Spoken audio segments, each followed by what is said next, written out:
ACCA তে কি ধরনের কোর্স পড়ানো হয় বা এসিসিএ তে আসলে কি পড়েন আপনি? শুধুই কি অ্যাকাউন্টিং পড়েন?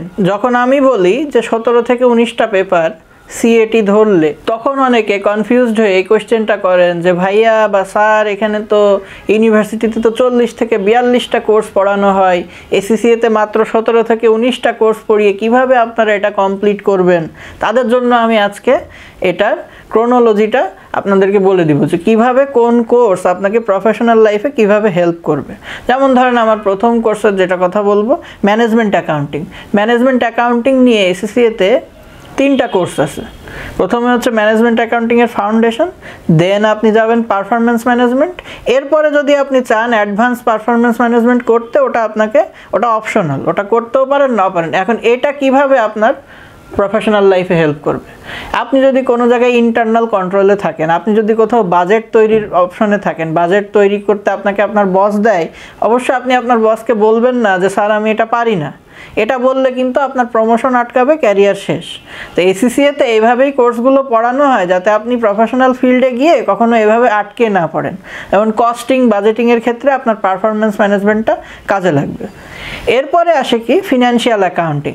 Financial accounting, financial reporting, then strategic business reporting, এই 3টা কোর্স পরস্পরের সাথে যুক্ত। 3টা কোর্স দিয়ে আসলে কি হয়?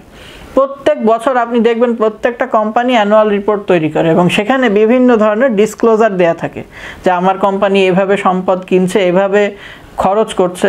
সো এটার একটা রুলস আছে, আইএএস এবং IFRS, international financial reporting standards, international accounting standards. তো এই 3টা কোর্সে আপনাকে এগুলোই পড়ানো হবে যে কীভাবে এই রিপোর্টগুলো তৈরি করতে হয়, কিভাবে আইন অনুযায়ী রিপোর্টগুলো তৈরি করতে হয়, যাতে আপনি আপনার কোম্পানির জন্য একটা অপরিহার্য মানুষ হয়ে পড়েন। অনেক প্লেয়ারকে ছাড়া অনেক দল কল্পনা করা যায় না। আপনি নিজেকে এমনভাবে গড়ে তুলবেন যাতে আপনি ওই প্লেয়ারটা হতে পারেন, মেসি, রোনাল্ডো, এই টাইপের। Most importantly strategic business leader এবং বিজনেস অ্যান্ড টেকনোলজি।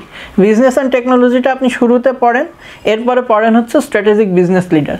তো এই কোর্সগুলো আপনাকে কি করে? এই কোর্সগুলো আপনাকে আন্তর্জাতিক অবস্থা সম্পর্কে সচেতন করবে যে এখন দুনিয়াতে আসলে কি হচ্ছে, টেকনোলজির কি অবস্থা আছে, ব্যবসার সাথে টেকনোলজির সম্পর্কটা কি।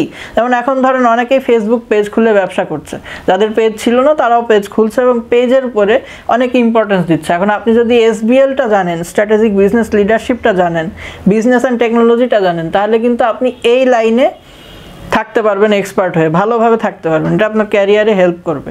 এবং অডিট অ্যান্ড অ্যাসিওরেন্স, আপনি যদি অডিট ফার্মে নিজের কাজটাকে করতে চান, নিজের ক্যারিয়ারটাকে গড়তে চান, তাহলে অডিট অ্যান্ড অ্যাসিওরেন্স আপনাকে ভালোভাবেই হেল্প করবে। দেন আরেকটা জিনিস আসে ইউকে ট্যাক্সেশন। এখন কথা হচ্ছে বাংলাদেশিটা না পড়ে ইউকেটা কেন পড়বো? পড়েন কম্পারেটিভ ট্যাক্সেশন। আপনি যদি আউটসোর্সিং করতে চান ইউকের ক্লায়েন্টকে, আপনি ফেরত দিবেন? দিয়েন না, ফেরত দিয়েন না। এসিসিএ পড়লে এটা ফেরত দেওয়া লাগে না।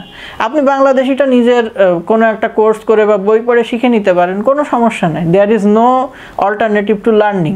আমাদের কোর্সগুলো আসলে আপনার প্রফেশনাল লাইফে হেল্প করার জন্যই তৈরি করা হয়, কারণ প্রফেশনাল এডুকেশন তো এজন্য। Thank you.